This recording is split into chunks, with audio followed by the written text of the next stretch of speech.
Boa tarde, meu nome é Adriano e vamos iniciar a live de sábado da Rede Liberdade.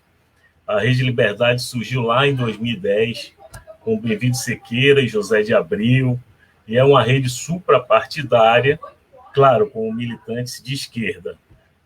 Na conversa de hoje, nós temos hoje o professor Gelton Coelho falando sobre o desenvolvimento econômico através do desenvolvimento sustentável. O professor Gelton ele tem experiência em gestão de políticas públicas, é presidente do Instituto Corecon Cultural de Minas Gerais, coordenador de grandes projetos, com foco no atendimento a pessoas em situação de rua e já foi coordenador geral do Carnaval de Belo Horizonte. Professor, tudo bem? Me fala como que a pandemia afetou a área de turismo e a cadeia econômica aí no Boa estado. tarde a todos e a todas. É um prazer estar aqui com vocês hoje, batendo esse papo. Momentos antes aí do processo eleitoral, né, que vai ser amanhã, e num ano atípico em que a gente está enfrentando aí uma pandemia, em que muitas mudanças econômicas aconteceram, e isso tudo, obviamente, influencia, né? É nítido que os setores, tanto culturais quanto do turismo, foram muito afetados com a pandemia, né? Você não tem como fazer shows, as viagens foram limitadas, houve fechamento, inclusive, de fronteiras de países e fechamentos também dentro dos países. E aí nós temos diversas opções de fechamento. Alguns fechamentos pontuais, outros fechamentos nacionais. Cada um foi tomando uma decisão, porque, na verdade, a gente tem muitas informações, mas ainda não tem o completo domínio sobre a pandemia. Então, a gente está hoje discutindo se ela volta, se não volta, se está acontecendo uma segunda onda na Europa ou não. E aí é importante a gente entender melhor esses fatos e propor outras caminhadas e outras tentativas, né, de enfrentamento à pandemia. De início, a primeira palavra é respeito e atenção total à ciência, né? Não dá para negar os fatos e não usar máscara, não cumprir os procedimentos básicos que são passados para a gente, e nisso todos os setores têm tentado adaptar para que a gente tenha um bom funcionamento. Então, em alguns locais já houve tentativas de abertura, gradualmente houve um crescimento na curva. No caso de João Pessoa, houve esse crescimento, né? E assim como outras cidades também. Pode ser a questão da eleição, pode ser os feriados, que muitas pessoas não respeitaram o devido distanciamento e nem a utilização das máscaras, mas há muitas possibilidades, né? E nosso papo hoje sobre desenvolvimento econômico e sobre turismo, há uma área do turismo muito importante, que é o turismo de saúde, ainda pouco desenvolvido no Brasil. Você tem algumas cidades com iniciativas importantes, né? Na maioria das vezes, a gente vê essas ações no setor privado, mas quem mora no interior já está muito acostumado, até através das próprias políticas públicas, que muitas vezes as pessoas são enviadas de um local para outro para fazer os tratamentos de saúde, principalmente quando eles são mais complexos. Mas o que a gente vê acontecendo em outros países, e que pode se repetir no Brasil, é uma diminuição, principalmente, numa área que está sendo muito afetada com a pandemia, que é a questão da saúde mental. E aí, com a questão de ficar preso em casa, algumas pessoas têm optado por migrar de regiões. Então, isso não deixa de ser um movimento turístico, né? Há pessoas que alugaram casas no interior ou em praias. Então, isso também provoca uma mudança de localização e provoca uma mudança também do ponto de vista econômico, né? Todas as vezes que a gente viaja, que a gente ocupa um outro local, que a gente passa a alimentar num outro local que não é o nosso, há uma transferência de renda. e algumas cidades já têm pensado nisso, né? Nós, mineiros, somos apaixonados por praia. Então, se você vai ficar preso em algum lugar, é melhor que seja de frente para o mar, né? Você tenha todas as condições, inclusive, de desenvolver a saúde mental de uma melhor maneira. Mas a nossa enorme preocupação até o momento é exatamente a falta de atendimento à cadeia produtiva do turismo. Então, não só o setor hoteleiro, mas toda a cadeia econômica como um todo foi muito afetada com a pandemia. E é preciso pensar em políticas públicas, é preciso que a gente avance na questão do financiamento e das condições de financiamento para que haja retomada, né? E aí nós vamos bater muito papo sobre isso, porque o fundamental é pensar o turismo, principalmente de base local, né? Em que a gente tenha ganhos econômicos e, através disso, a gente consiga atingir mais cidades, né? Eu mesmo, semana que vem, tô me preparando para ficar uma semana também perto da praia, aqui em Itacimirim, você conhece? Ainda Vai. não. Tá Fica para bom. que lado? Fica na linha verde. Ah, tá, aí eu conheço. Mas me diga uma coisa, professor, eu queria que você explicasse o que é o desenvolvimento sustentável e a economia solidária, exatamente. A gente começa, o termo da economia solidária, a gente tem um referencial teórico muito importante no Brasil, que foi o Paul Singer. Um cara que fez uma transformação social imensa através da economia, né?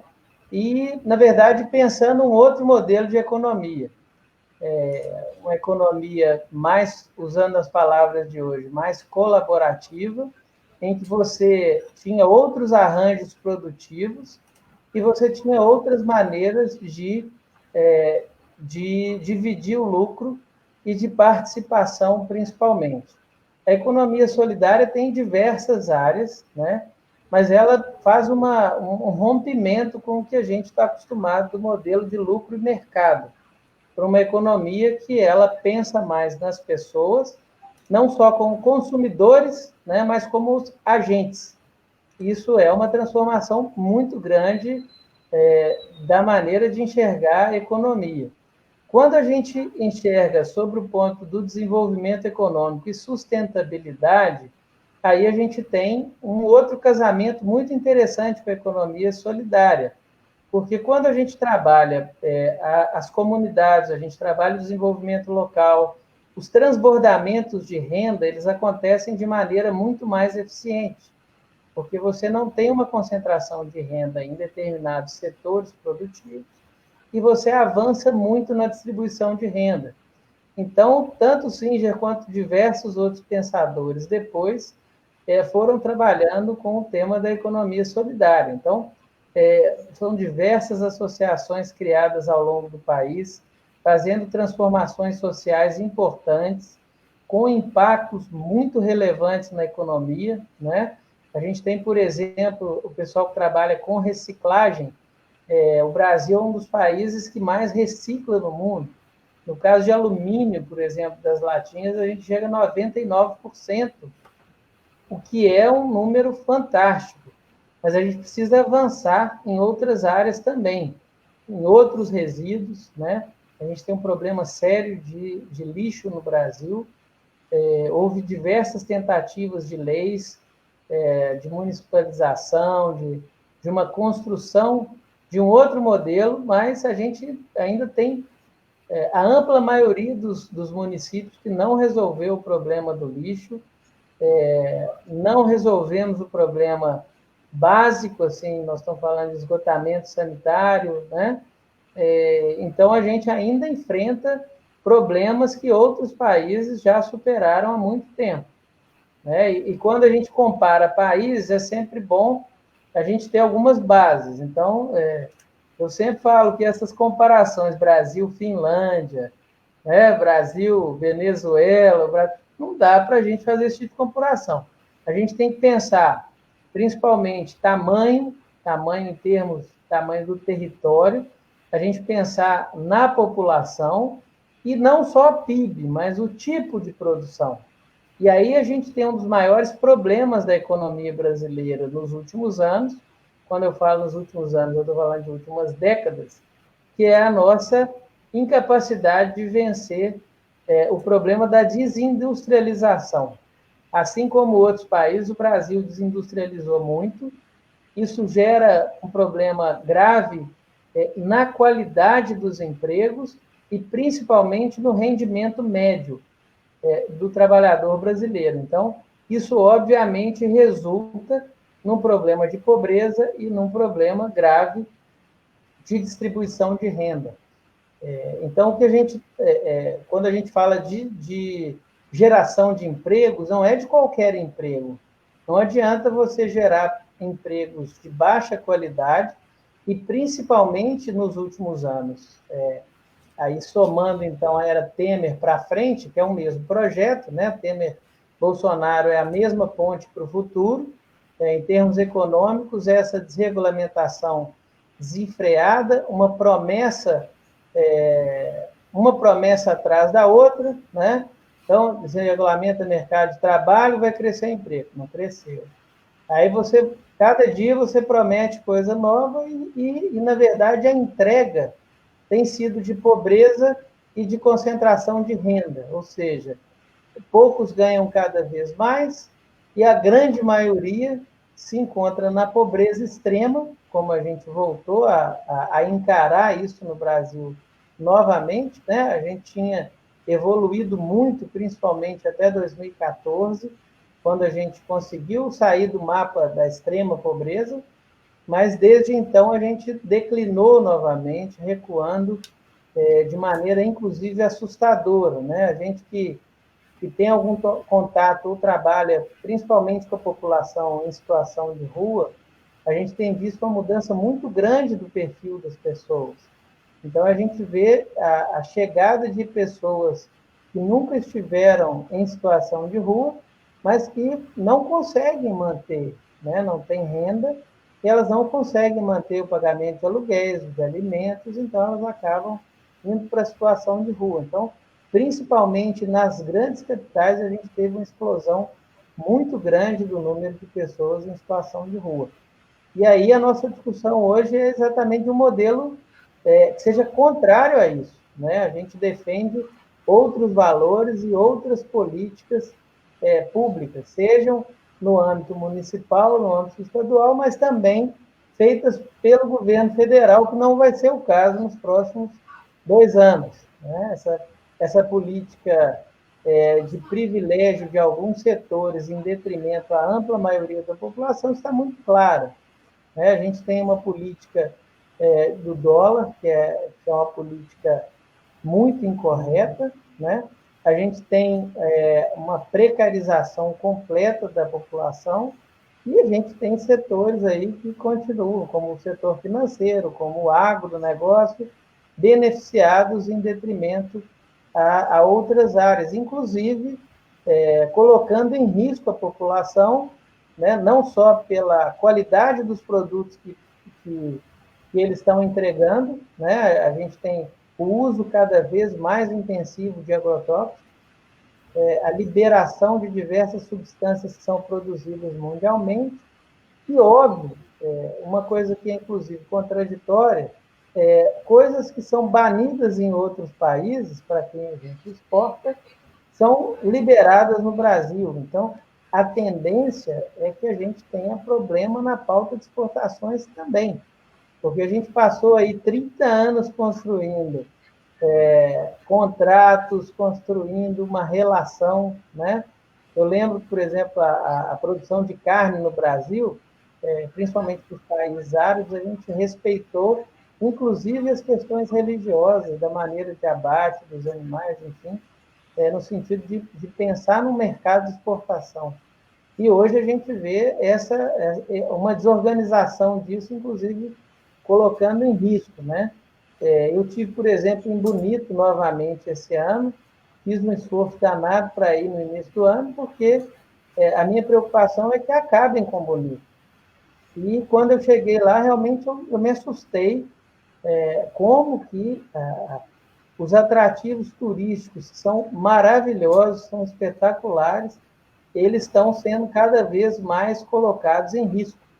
Ou seja, você mantém uma mata ciliar cada vez menor no entorno dos rios, e a produção de soja avançando de maneira assustadora. Então, no mercado turístico, isso afeta muito, né? Esse privilégio pelo agronegócio, pelo modelo de financiamento, porque o setor turístico não tem o financiamento do agronegócio, né? Se a gente pegar as linhas de financiamento do setor turístico, elas são assim, é assustadora a diferença entre o que se investe numa coisa e na outra. Quando a gente tem um país espetacular, com a natureza maravilhosa, com uma cultura fantástica, né? Minas Gerais, por exemplo, 70% do nosso turismo é cultural. Então, o modo de fazer o queijo, de fazer o pão de queijo, se visitar uma fazenda, de vivenciar o que as pessoas vivem, né? Acordar cedo, tirar o leite da vaca, acompanhar a produção do queijo. Então, isso é agregar valor. Então, se várias fazendas poderiam fazer isso e ganhar muito, e permanentemente com o turismo, várias delas têm optado pelo agronegócio, pelo modelo de financiamento. Então, a gente tem que deixar claro que é uma escolha pública. A gente está abrindo mão de um modelo sustentável para a gente investir em algo que é finito. E aí, todas as pressões que ocorrem nos 2 últimos anos são muito nítidas, né? O desmonte da política pública ambiental, né? O desmonte que estruturado, é construído, é feito com interesses claros, né? O modelo de financiamento, a concentração financeira que a gente tem no país e em pouquíssimos bancos, né? A gente não tem uma concorrência entre bancos, a gente tem que deixar isso muito claro, que a gente tem quase 90% dos recursos que circulam pelo sistema bancário em 5 grandes bancos, né? E não tem como ter concorrência com 5 bancos, não é isso? E aí eu vou dar um exemplo dessa pandemia, né? Como é que o pequeno empresário que tem a sua casa, por exemplo, tem projetos maravilhosos do Sebrae, por exemplo, em Noronha, que você trabalhou com as pessoas para que as casas virassem pousadas, né? E aí você garante renda, você garante sustentabilidade, mas na pandemia não tem público. Então, essas pessoas ficaram sem financiamento. Como que pagam as contas? Então, o endividamento do setor turístico ele está muito grande. E a gente tem que pensar numa solução para isso, porque senão a gente vai ter muitas pousadas, hotéis de grande porte quebrando, né? Em Belo Horizonte, por exemplo, o Otton Palace fechou já há algum tempo, mas também é fruto dessa onda de desregulamentação e de desmonte completo das políticas públicas, né? O governo tinha liberado um orçamento de guerra, né, que o governo não, o Congresso, mas que o governo terminou nem usando, usou muito pouco, né, para sustentar essas famílias aí. Poucas famílias, né? Poucas famílias. Na verdade, parece que os bancos eles reprisaram esses recursos, né, pelo visto. O que acontece sempre no Brasil é a escolha inadequada e já bem clara, né? Esse privilégio aos bancos, né? E a concentração de renda. Então, quer dizer, quando vem a pandemia e você vê todo mundo discutindo auxílio emergencial, que tem um impacto importante em termos de distribuição de renda, mas o impacto no orçamento não é tão grande para essa discussão e da maneira que tem sido feito pelas televisões, né? Mas do ponto de vista de financiamento do setor bancário, Aí você teve mais de 1 trilhão de investimentos. Então, assim, 1,2 trilhões, para deixar mais claro o valor, se esse valor tivesse sido distribuído para a população brasileira, nós estamos falando que cada brasileiro e brasileira, independente da faixa de renda, teria recebido R$ 6.000 nesse período, se a gente fosse distribuir esse valor para a população diretamente, o que teria sido muito melhor em termos de gasto econômico, de investimento, né, do que investir no setor bancário. Eu vou só pedir licença que um cabo aqui soltou do computador, senão ele vai desligar daqui a pouco, mas você pode falar enquanto eu pego. Sobre isso, eu estava vendo o Márcio Postman, um economista, ele disse recentemente que o custo da retirada do PT do governo federal está sendo revelado pelas estatísticas recentes do IBGE. Em 2019, a extrema pobreza foi 44,4% maior no Brasil que em 2014, tendo crescido 57,1% no Sul, 52% no Norte, 50% no Centro-Oeste, 45,7% no Nordeste e 41% no Sudeste. Inclusive, a gente estava comentando, teve uma matéria recente do Fantástico, né, sobre um especial, né, sobre o aumento da desigualdade, da pobreza e das condições, inclusive das pessoas voltando à condição de rua, morador de rua. Sim. Só que o Fantástico omitiu os feitos do Partido dos Trabalhadores, né? E aqui, por exemplo, aqui na Bahia, o IBGE divulgou, foi quinta-feira agora, a síntese de indicadores sociais, e 4 em cada 10 pessoas, elas vivem abaixo da linha da pobreza, aqui na Bahia. Em Salvador, na capital, 22% da população vive assim. E nós aqui, você sabe, Salvador é uma cidade turística, Bahia, né? Agora, como é que a gente concilia, né, o turismo com a melhora da qualidade de vida, né? Inclusive, você conhecendo lá em BH e tem aquela coisa também de Iotim, né, de Brumadinho, aquela região metropolitana que também precisaria de um suporte. Como é que a gente concilia tudo isso, né? A primeira coisa que a gente tem que entender é que aquela visão antiga do turismo enquanto indústria, né, nós estamos falando da década de 70 e que algumas pessoas, infelizmente, teimam em voltar com essa discussão, é um modelo que não dá certo, né? Um modelo concentrador de renda e que não atua em favor da população. Então, vou dar um exemplo claro disso. Quando você pensa num evento de grande porte, em termos de políticas públicas, você escolhe a quem você quer atender e atingir, qual o público que você atende enquanto turista e quem você atinge enquanto vazamento de renda. Então, por exemplo, falando claramente dos blocos de rua, eles transferem muito mais renda do que os eventos fechados privados.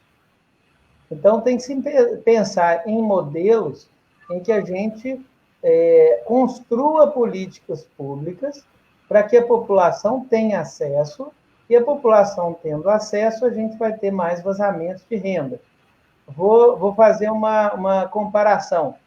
Assim, por exemplo, quando a gente fecha uma avenida e a gente vende camarote só nessa avenida e a gente segrega o povo da participação disso, ou seja, eu coloco dentro da corda só quem que tem poder financeiro para estar e coloco o restante fora, eu não estou fazendo essa inclusão, né? Quando eu decido, por exemplo, fazer um cadastramento de pessoas para vender bebida no carnaval, para vender outros itens, inclusive, eu consigo empregar parte da população, eu consigo fazer vazamentos de renda, eu consigo distribuir o carnaval ao longo da cidade. Então, quando você faz essa distribuição ao longo da cidade, que é o modelo de Belo Horizonte, então, você consegue, primeiro, em termos de segurança pública, ter uma efetividade maior, porque cada batalhão de policiamento já conhece a sua região de atuação, né? Você distribui melhor a população, então, com isso você tem a chance de receber mais turistas com qualidade, e o melhor, quando as pessoas saem dos blocos, elas vão comer em algum lugar. Então, elas vão a restaurantes, elas vão em bares, né? E você consegue um transbordamento de renda maior. Você usa mais serviços, né? Os táxis, Uber e outros serviços desse modelo você consegue atingir mais. Você tem pessoas locando apartamentos, casas, ocupando a rede hoteleira. Então, é possível fazer um modelo de desenvolvimento turístico que inclua a população. O que não pode é a gente continuar com o modelo que segrega, ou seja, uma cidade pensada para turistas e não para a população. Então, eu lembro muito quando eu estava na Belotour, que é a empresa de turismo de Belo Horizonte, a gente tinha um mote enquanto gestão naquela época. Eu fiquei de 2010 até 2013, e a gente tinha um planejamento muito claro. A gente fez um programa junto ao Ministério do Turismo, na época, que era o Programa do Desenvolvimento do Turismo Sustentado Integrado. Então, qual que era a lógica disso? Era de pensar em políticas públicas que a população fosse beneficiada, e a população sendo beneficiada, o turista também seria. Então, por exemplo, em Belo Horizonte, a gente tem 3 áreas de visitação maior, que é a Lagoa da Pampulha, o Circuito Liberdade, né, fica na Praça da Liberdade. Você tem um conjunto de 17 espaços e museus, que agora foi ampliado na última semana, vão para mais de 40 espaços e vai ocupar a área interna da Avenida do Contorno, que é a antiga cidade planejada de Belo Horizonte. Então, isso você consegue ter um vazamento de renda melhor, você consegue atender a população e você consegue entregar melhor os serviços, né? E você tocou num ponto que é muito grave, que coloca não só Belo Horizonte em risco, mas tem colocado Minas Gerais inteiro e também o Espírito Santo, né? A gente teve uma sequência de crimes de uma empresa que é a Vale, uma empresa que foi privatizada, e que a gente tem primeiro, em 2015, o crime de Mariana acontecendo, e agora, mais recentemente, o crime de Brumadinho. Quer dizer, o crime de Mariana a gente não resolveu ainda. As famílias que perderam as suas casas naquela época, elas não tiveram as suas casas recuperadas, elas não tiveram um novo local para morar. Até hoje a Vale não entregou isso. Os rios não foram recuperados. E, para piorar a situação, a gente tem um novo crime ambiental acontecendo em Brumadinho, que é mais grave pelo montante de pessoas que morrem diretamente. Dessa vez, um número maior, inclusive, de empregados da própria empresa, ou seja, mostrando que ela coloca em risco não só a sua população, a população vizinha, mas também os próprios funcionários, que é gravíssimo. Então, a gente tem uma cidade como Brumadinho, como Mariana, né? Mariana é uma cidade maravilhosa, para quem do Brasil que está nos assistindo não sabe, fica muito pertinho de Ouro Preto, inclusive tem um trem turístico maravilhoso, Maria Fumaça, que liga os 2 municípios, tem um conjunto arquitetônico espetacular, uma gastronomia extremamente avançada, deliciosa, assim. Então você encontra da comida mineira mais simples à alta gastronomia. Então, uma cidade que foi desestruturada desde o crime e desde o desarranjo que isso provocou, né? Quando a gente fala, por exemplo, do Circuito do Ouro, que está integrado Ouro Preto, Mariana, e outras cidades ali, Caeté, maravilhosa também, Sabará, Catas Altas, tudo isso foi muito impactado, porque as pessoas não têm segurança hoje. Quando elas passam pelas estradas, elas veem aquele montante de áreas que estão em risco. Algumas dessas estradas, de vez em quando, estão sendo fechadas, né, porque as barragens não foi resolvido o problema, várias delas estão em risco, inclusive alto risco, Então, a gente não tem segurança jurídica para investimento e a gente causa diversas dúvidas, tanto na população quanto no turista. Então, essa qualidade ela tem que acontecer, né? Quando a gente fala assim, que a gente precisa de uma segurança jurídica, de uma segurança política, de uma segurança econômica para que haja um investimento, né? É preciso pensar nessas retomadas. Em Otim, por exemplo, fica em Brumadinho. Já tem muita gente que viaja para Inhotim, ou seja, a pessoa vai para o aeroporto e vai direto para Inhotim, ela não passa por Belo Horizonte, ela nem sabe, às vezes, que está em Brumadinho, que é fantástico. E a gente tem, na região de Brumadinho, diversos outros atrativos maravilhosos no entorno. Você tem cidades como Igarapé, Bicas, por exemplo, você tem diversos atrativos turísticos, sustentáveis, inclusive. O pessoal trabalha muito com rapel, a gente tem atividades esportivas, corrida de montanha, ciclismo, seja de estrada, seja mountain bike. Então, essas atividades, elas desenvolvem um poder econômico muito grande. Então, esse modelo de turismo, ele é muito mais sustentável. Quer dizer, Inhotim traz gente do mundo inteiro. A gente tem exposições de arte das mais espetaculares. Quer dizer, eu visitei o Inhotim mais de 10 vezes, e toda vez que eu vou lá tem novidade, né? Um museu que tem uma piscina, você pode nadar nessa piscina, e isso é uma atividade artística. Você tem um desenvolvimento espetacular assim na comunidade de Brumadinho, porque as escolas frequentam, né? Então você tem uma formação das crianças, porque um dos problemas que a gente tem na cultura é exatamente a formação de público. Então, tendo um espaço como Inhotim, as escolas podem frequentar. Então, você atinge o turismo como um todo. Porque o turismo, eu brinco muito com isso, é de uma complexidade imensa. O turismo, você está falando de cultura, você está falando de educação, você está falando de atividades econômicas diretas, transporte, né? Você está falando de hotelaria, você está falando de uma Culinária. culinária. Quando a gente fala de economia criativa, é uma coisa tão grande, né? Porque você está falando não só do deslocamento de produtos, mas você está falando da integração completa das cidades num modelo que é muito mais sustentável. Quer dizer, você escolhe assim entre uma empresa que em 30 anos ou em 20 anos vai destruir todas as suas montanhas e acabar com a sua água, ou você vai investir na atividade turística que você vai poder ter centenas de anos de exploração sustentável e adequada. Infelizmente, nós estamos escolhendo o modelo errado, né? Hoje a gente já tem uma mudança econômica que começa em 2014, mas essa empresa que causou todos esses danos em Minas Gerais, ela está produzindo já em outros estados, onde o Ministério Público e o Tribunal de Justiça não são tão articulados, e a gente tem medo que esses crimes ocorram em outros estados também e provoquem da mesma maneira danos. Então, é preciso pensar em políticas públicas. A gente tem atualmente assim uma mudança que às vezes é complicado a gente dizer isso, mas muitas vezes o turismo no Brasil depende de pessoas. É assustador dizer que um secretário de Estado pode mudar completamente uma política de turismo, que é o que tem acontecido em Minas Gerais hoje, né?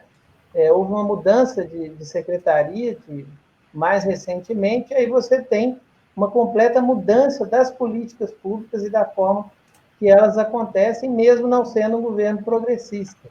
Então, a gente tem nichos de esperança que, de vez em quando, a gente tem a mudança, mas se a gente pensar, tirando o governo Lula, que houve um investimento em turismo e algumas críticas que a gente pode fazer, por exemplo, a ter trazido os grandes eventos, mas, querendo ou não, eles trouxeram grandes impactos, tanto positivos quanto negativos, e mudaram a imagem do país lá fora, né? A gente realizou com muita competência os eventos e a gente comprovou para o mundo inteiro que tem capacidade técnica para isso, né? Óbvio que, como é o Brasil, a gente teve uma concentração de renda, a gente teve problemas estruturais, e a gente precisa avançar mais nisso. A gente precisa ter uma política pública de turismo que seja pensada ao longo de décadas, e não experiências pontuais, né? Dependendo de um secretário bem formado ou de alguém da cultura que assuma a pasta do turismo. Quer dizer, a gente tem hoje no Brasil uma qualidade acadêmica dos cursos de turismo impressionante, uma formação ampla, diversificada. A galera entende muito de economia, mas não só de economia, entende de relações internacionais, estuda geografia, estuda desenvolvimento local. Então, eu falo sempre que a gente está discutindo turismo e desenvolvimento econômico, é um aprendizado, esse encontro entre os mais diversos saberes, e é fundamental que seja feito dessa forma. Eu estou vendo algumas perguntas, por exemplo, em relação à Prefeitura do Rio de Janeiro, né? O Rio de Janeiro... Renata, ela quer saber mais especificamente da Benedita, que ela para ela já vai ganhar a eleição, né? O que é que você sugeriria para a Benedita lá no Rio de Janeiro? O Rio é uma cidade, assim, o nome Cidade Maravilhosa não é à toa, né? Você reúne numa mesma cidade praias, montanhas, você tem, eu falo assim, andar na Floresta da Tijuca é uma coisa assim maravilhosa, né? Você tem muitos museus, então quer dizer, você tem tudo para desenvolver atividade turística da melhor forma possível. Mas vejam, até hoje, o Brasil inteiro recebe menos turistas do que Buenos Aires. Não dá para a gente aceitar esse tipo de coisa, né? Sério? Não sabia. A gente tem que ter uma política de captação de eventos, de captação externa de turistas, e a gente precisa resolver alguns problemas. Isso em todas as cidades, não só o Rio de Janeiro. A gente precisa resolver o problema da segurança pública, né? Porque as informações que as pessoas recebem afetam diretamente na escolha de ir ou não. Então, eu falo por experiência própria, assim, eu fui ao Rio muitas vezes, eu adoro o Rio de Janeiro, eu tenho verdadeira paixão por diversos locais, e eu, como turista no Rio de Janeiro, fiz o que a ampla maioria das pessoas não faz. Então, através da CUFA, por exemplo, eu visitei várias comunidades e eu pude conhecer trabalhos fantásticos. Eu fui em restaurantes, por exemplo, no Morro do Alemão, maravilhosos, né? Com comida muito melhor do que a gente paga caríssimo em outros locais do Rio. Atividades culturais maravilhosas, um negócio fantástico, assim, rodas de samba, de chorinho. Então, assim, não tem que fazer mágica, não. O Rio, ele é lindo por ele mesmo, e não só pela natureza, não só pela qualidade cultural, mas pelas pessoas. O Rio é lindo pelo acolhimento, pela maneira que acolhe, pela maneira que brinca, que dialoga com o Brasil inteiro. Então, assim, você tem tudo para ser um turismo espetacular e fantástico, mas a gente tem problemas pontuais que a gente tem que resolver.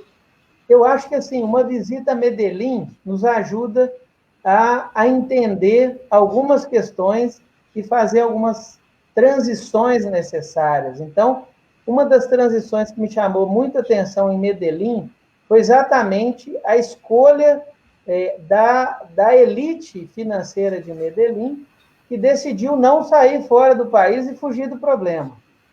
Então, você teve um enfrentamento. Então, você tem, entre as comunidades, os aglomerados, a pobreza e os bairros nobres, você tem bibliotecas públicas que, assim, elas atendem no melhor lugar do mundo, né? Elas conseguem atender com qualidade qualquer pessoa que visitar. E você provoca um encontro entre as pessoas. Na verdade, o grande problema da desigualdade é exatamente separar pessoas por classes, por recursos financeiros, por lógicas, e por questões que não são tão importantes, mas que, infelizmente, nos últimos anos, começaram a desmontar qualquer possibilidade de encontro entre culturas no Brasil. Então, eu falo, por exemplo, a gente tem comunidades indígenas, quilombolas, em localidades muito próximas do Rio, e a gente tem isso no Brasil todo. Então, é muito fácil de você desenvolver o turismo local, obviamente respeitando essas comunidades, entendendo cada uma delas, porque, assim, nesse turismo industrial que a gente estava criticando, nós não vamos transformar uma visita nas comunidades a um safari. Nós não vamos botar pessoas num carro blindado andando dentro de uma comunidade. Nós não estamos falando isso. Nós estamos falando de desenvolver economicamente, nós estamos falando de trabalhar de uma forma importante o consumo, né? Quer dizer, a gente tem, não só no Rio, mas em outras cidades, como Recife, outras cidades litorâneas, que os bairros, pessoas dos bairros nunca visitaram a orla, né? É como se a gente tivesse espaços determinados dentro da cidade, onde determinado público pode circular e não. A gente vê isso muito claramente, até em termos de segurança pública e das forças de segurança pública, que têm abordagens diferentes em locais diferentes e no público. Isso não pode acontecer, né? Não há diferenças entre pessoas. Então, não pode haver diferença de abordagem. Então, eu conto, por exemplo, uma experiência que a gente teve em Belo Horizonte, no Circuito Liberdade, em que a gente trabalhou a segurança pública do ponto de vista da educação. E a gente teve tanto o Guarda Municipal quanto a PM participando conosco da construção da política pública. Então, a gente conseguiu que muitas pessoas saíssem da condição de rua, a gente conseguiu fazer acompanhamentos, a gente conseguiu adotar uma política de redução de danos, que é fundamental para a gente trabalhar com a população em situação de rua, e a gente tem alguns casos fantásticos de saída, quer dizer, a biblioteca pública, hoje está fechada pela pandemia, ela muda, inclusive, a sua forma de atuação para atender o público em situação de rua, né? Eles têm, porque muitas vezes você fala assim, a pessoa não tem endereço, como é que você vai fazer uma carteirinha, né? O Tribunal de Justiça também, dentro de um grupo que é chamado Rua do Respeito, atuou em conjunto. Então, você cria condições e formas para que essas pessoas, mesmo em condição de rua, que não é o aceitável, a gente tem que romper com isso, não dá para aceitar pessoas em situação de rua nessa época que a gente está, né? Mas que elas tenham a melhor condição de transição, porque principalmente quando a gente pensa em seres humanos, cada um é individual, não dá para a gente separar as pessoas em caixinhas e achar que a gente vai ter a mesma forma de pensar, a mesma forma de agir. Então, quando a gente fala de política pública de turismo, nós temos que pensar nisso. Nós temos um público hoje, né, uma geração fantástica, nova, que chegou, que não está nem aí para carro, né? Que, ao contrário de nós que pensamos assim, porque eu tenho que ter uma casa, que eu tenho que comprar um apartamento. Não. A lógica dessa galera é experimentar e ter vivências que contribuam para a sua formação. Então, é uma galera que viajou muito mais que a gente, conheceu mais países, foi favorecida, obviamente, pelas políticas do governo Lula e de Dilma, né? Então, elas conseguiram alcançar outras coisas. E eu tenho muita esperança que esse público influencie o turismo, porque é uma galera que está preocupada de visitar uma cidade, mas ela não quer que essa cidade segregue as pessoas. Ela não aceita que o lixo seja jogado na rua, ela não aceita que não haja política de habitação. Então, a gente tem uma renovação da forma de se pensar. E aí os agentes turísticos têm que pensar nisso também. E a gente tem transformações profundas. Nós temos o Airbnb, por exemplo, que você pode fazer uma contratação sem intermediação nenhuma. A galera hoje pesquisa tudo, então, antigamente você procurava uma operadora de turismo para fazer uma viagem, né? Raramente as pessoas estão fazendo isso. E eu ressalto, é importante fazer, porque muitas vezes nas nossas pesquisas nós não vamos conseguir alcançar o que as pessoas que já trabalham têm experiência nisso, né? Então, eu falo, por exemplo, a gente pode conhecer uma cidade, mas ninguém vai conhecer melhor aquela cidade do que uma pessoa treinada para isso e treinada para receber o turista. Então, eu falo muito isso. Olha, nós temos no Ministério do Turismo um negócio que chama Cadastur. Você pode contratar guias, né? Então, você pode diretamente transferir a renda para pessoas que precisam. Você pode saber se os hotéis e pousadas estão cadastrados lá, o que garante o mínimo de segurança e de qualidade no serviço, para saber da maneira que isso é ofertado, se há um acompanhamento, por exemplo, de vigilância sanitária, né? No momento de pandemia é fundamental que a gente tenha essas informações. Então, na verdade, não só a nova geração, mas nós também, a gente é influenciado, a gente mudou o nosso padrão e as nossas escolhas. Então, a gente tem muitas chances de explodir o turismo no bom sentido da palavra e de, principalmente, transformar as cidades em algo que seja melhor do que a gente tem hoje, né? Não dá, como eu já disse, para pensar num turismo que concentre renda e que atenda um número pequeno de pessoas. Não dá para pensar num turismo de elite, né? Não dá para sair azulejando tudo e fazendo asfalto, né? Outro dia eu fiquei em pânico com uma discussão num fórum que eu participo sobre Fernando de Noronha. Eu estou há mais de 5 anos brigando, né, e de todas as formas que eu posso, tentando influenciar para que as pessoas em Noronha tenham o seu terreno, né? Tem um movimento que chama Pró-Terreno. Quer dizer, é espetacular para quem visita e não é para o morador? Não adianta, né? É maravilhoso para a gente que vai lá mergulhar, mas não é para quem trabalha. Quer dizer, continua tendo uma diferença de renda muito grande e pior, porque como é uma ilha, quer dizer, as pessoas que moram lá e que têm um salário baixo, elas não conseguem nem comer direito.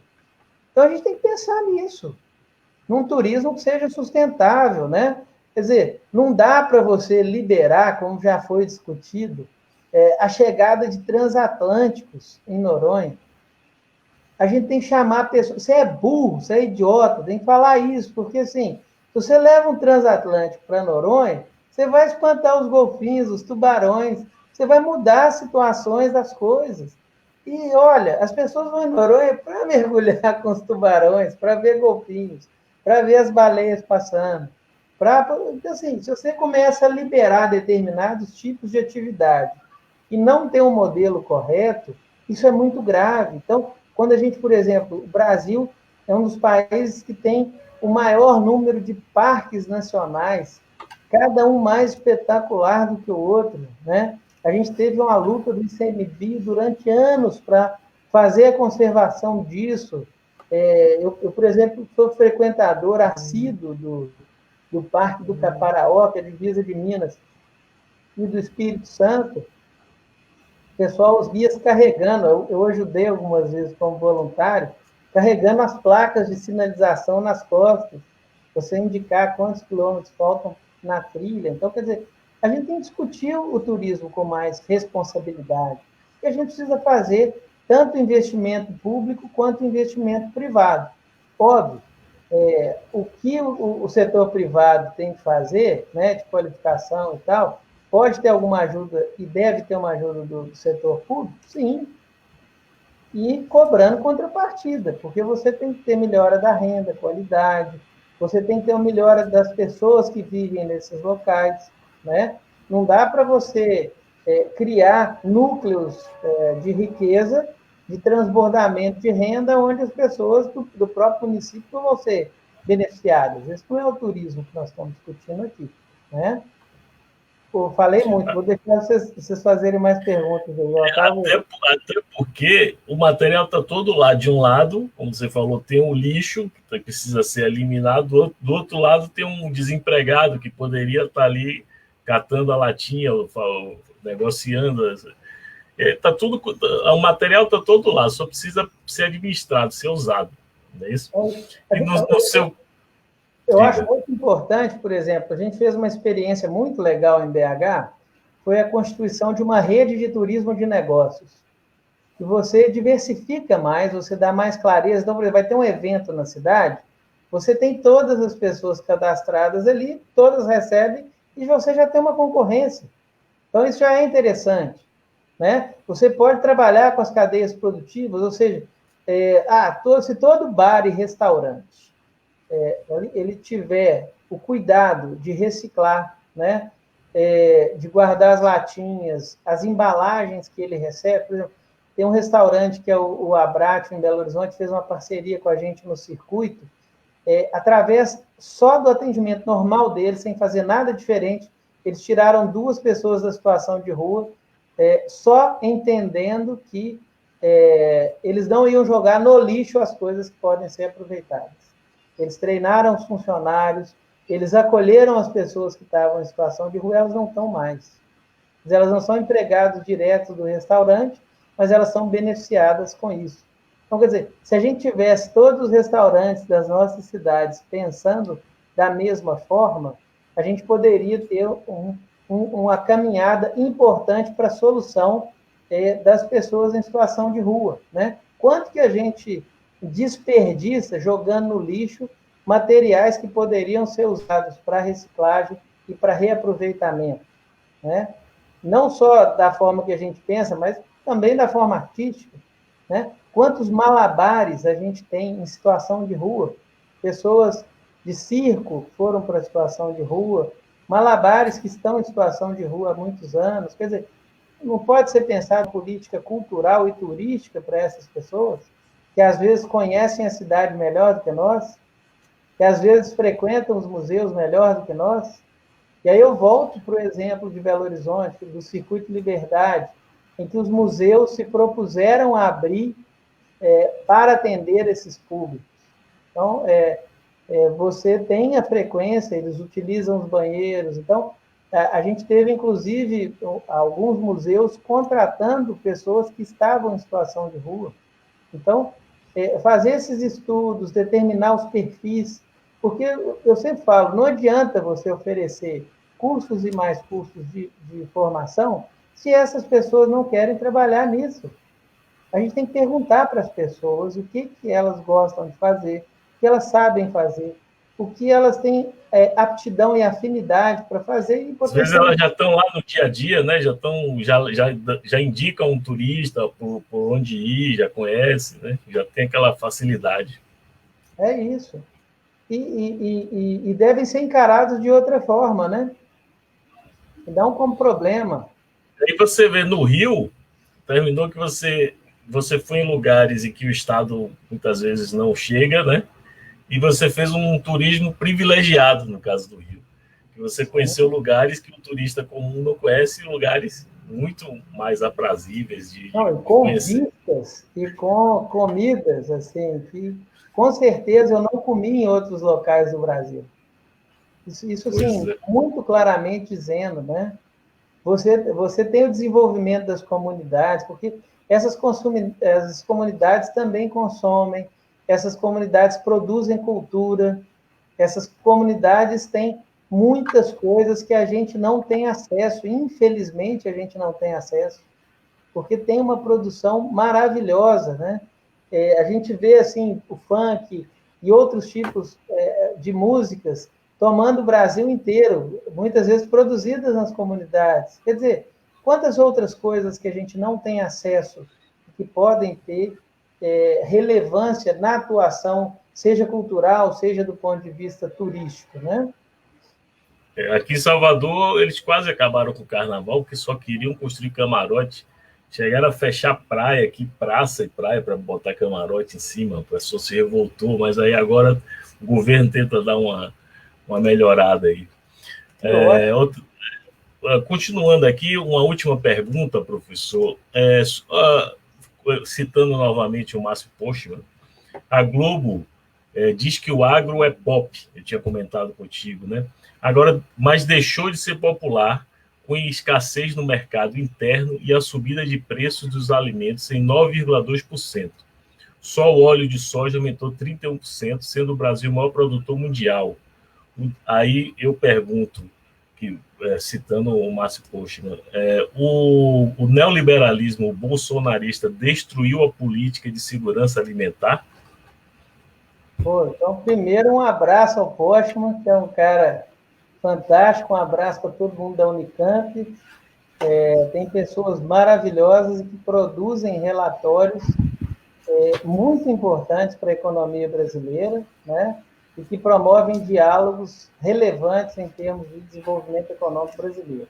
Mas, respondendo à sua pergunta, a gente tem vários fatores aí. A primeira deles, que a gente tem que entender, é que a produção de alimentos ela tem uma composição muito importante no Brasil. Então, o pequeno produtor, na verdade, é que produz a maioria das coisas que chegam na nossa mesa, né? A grande maioria dos produtos. Mas a gente tem outros produtos que sofrem uma interferência. Então, por exemplo, quando eu tenho dólar a R$ 5, e é mais vantajoso para o setor econômico exportar, ele não vai vender isso no Brasil, ele vai exportar. E a gente está trazendo para o Brasil, de novo, que é assustador, o que aconteceu com o Delfim Neto em 81. Quer dizer, o Brasil exportou mais do que eles podiam exportar e agora ele está importando, por exemplo, no caso da soja e de outros produtos, para compensar no mercado interno. Mais assustador que isso, e fazendo uma brincadeira, o arroz, por exemplo, você sabe quais os países que mais compraram o nosso arroz e geraram desabastecimento aqui? Cuba e Venezuela. Mas, assim, o que é mais grave? Né? Eu estou fazendo trocadilho porque a gente tem que fazer essas brincadeiras, porque são contra, né? Falam que lá não é bom, enfim. Eu brinco que o meu sonho de consumo é viajar para Cuba, não só por causa da cultura, mas de mergulhar lá. Mas voltando aqui à pontuação do nosso problema, então nós falamos primeiro do dólar, nós falamos da composição, né? Ou seja, da maneira que é produzido o alimento, mas tem uma outra coisa que é fundamental e importante. O Brasil, durante alguns anos, entendeu que a alimentação era uma política pública. Então, o Brasil criou estoques reguladores. E esses estoques reguladores servem para quê? Quando a gente tem muita produção, você armazena parte dessa produção, equilibra o preço. E aí, no próximo ano, se teve uma produção menor, você deságua isso no mercado e você faz um controle de preço de uma forma inteligente. E não adianta remarcação, não adianta tabelamento. A gente já viu que isso não deu certo no Brasil. Ou seja, essa política montada no governo Lula começou a ser desmontada de uma maneira assintosa, grave, inclusive ideológica, dizendo que isso interfere no mercado, que tem que interferir mesmo, né? Porque a política de segurança alimentar é fundamental. Então, quando você desmonta esses silos, você desmonta essa política de armazenamento de alimentos, você desabastece o mercado brasileiro e você gera problemas como esse que está acontecendo agora. Quer dizer, de aumento de inflação, mas não só aumento de inflação, mas você tem uma componente muito grave, que é a questão do ajustes de preços. Então, quer dizer, um setor impactado por determinado preço começa a levantar o seu preço, e aí você tem a interferência de uma área na outra. Então, eu perdi o controle completamente de gás, eu perdi o controle da produção de diesel, de etanol. Então, quer dizer, hoje eu estou exportando para refinar nos Estados Unidos e eu trago refinado com dólar nesse valor. Isso é uma política acertada? De jeito nenhum. Enquanto eu estou desmontando completamente a Petrobras e o refino no Brasil. Quer dizer, nós temos Gabriel Passos, mas a gente tem diversas outras. Camaçari, por exemplo, está sofrendo muito com esse desmonte, né, da produção de petróleo. Isso acontece também no setor de alimentos. E isso é muito grave, porque a gente estava em outro patamar econômico no Brasil. E aí toda essa mentira e esse jogo de interesses, e aí, desculpa eu falar muito claramente o que eu vou falar agora, né?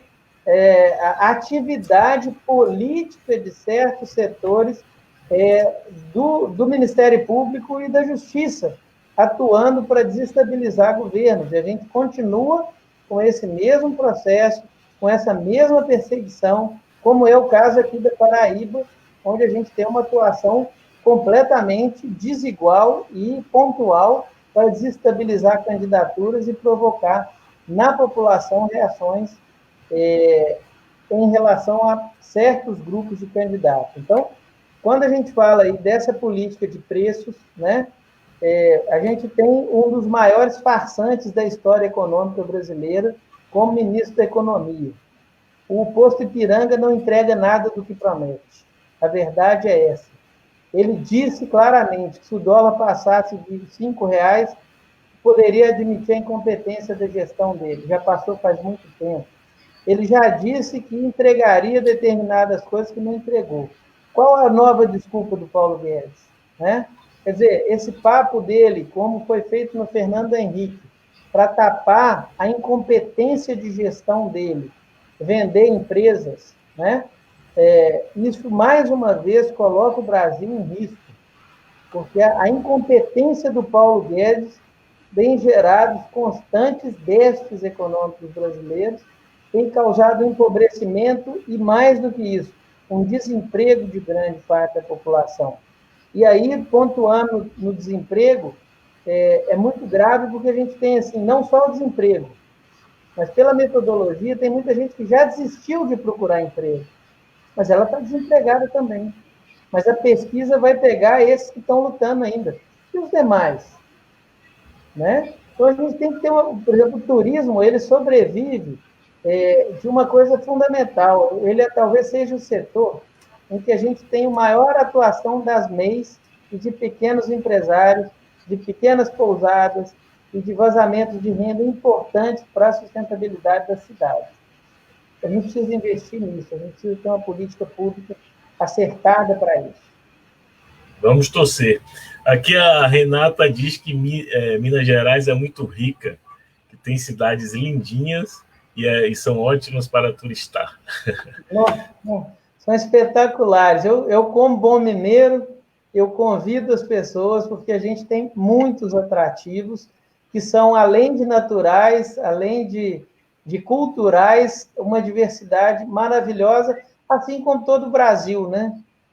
Talvez a gente tenha o país com maior condições de receber turistas do mundo inteiro e a gente não tem trabalhado do ponto de vista de administração pública e mesmo da administração privada para que a gente se transforme num país que receba mais pessoas, né? A gente provou que sabe receber, a gente provou que tem qualidade para receber o turista estrangeiro e a gente precisa também fazer, principalmente agora, com a pandemia, na retomada econômica, a gente vai ter visitas cada vez em cidades mais próximas. Então, a gente precisa atentar para isso, que o nosso turista vai ser das nossas cidades vizinhas, que a gente, até que se resolva o problema da pandemia, as viagens vão ser mais curtas.